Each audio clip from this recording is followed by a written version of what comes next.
Hey toy collectors, welcome to another super exciting, outrageous toy review. Today, we're taking a look at the Savage World Street Fighter Blanka figure, made by Funko.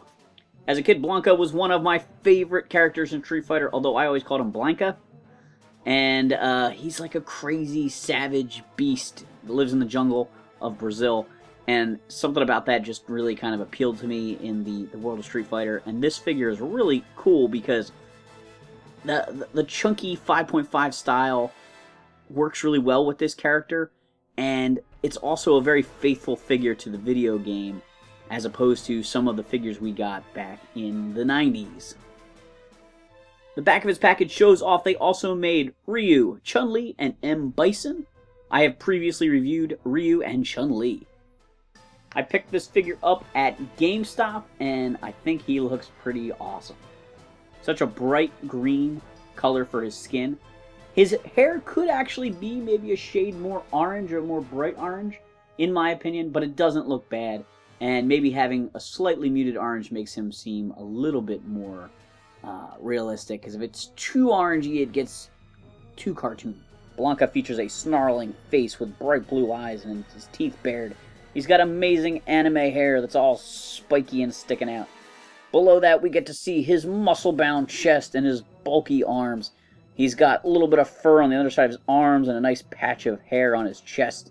Below that are his ripped-up shorts, his legs that feature fur, as well as shackles.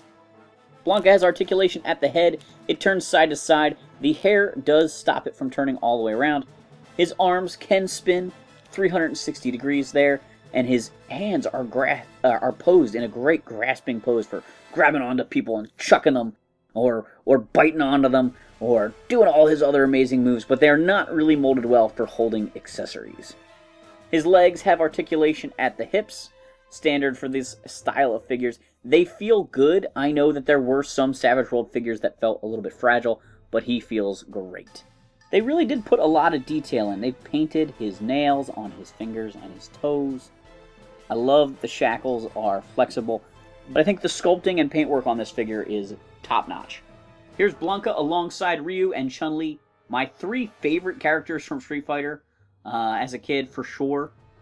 I feel like Chun-Li and Blanka work really well in this format. I think Ryu's a little too stocky for my personal taste. Not a bad figure, but I would love it if he was a little bit leaner, maybe. But I get the aesthetic they're going for here. It works so perfectly for Blanka. And then, of course, the female body type is a little bit smaller, and so it just works really well for Chun-Li, in my opinion. Round one, fight! The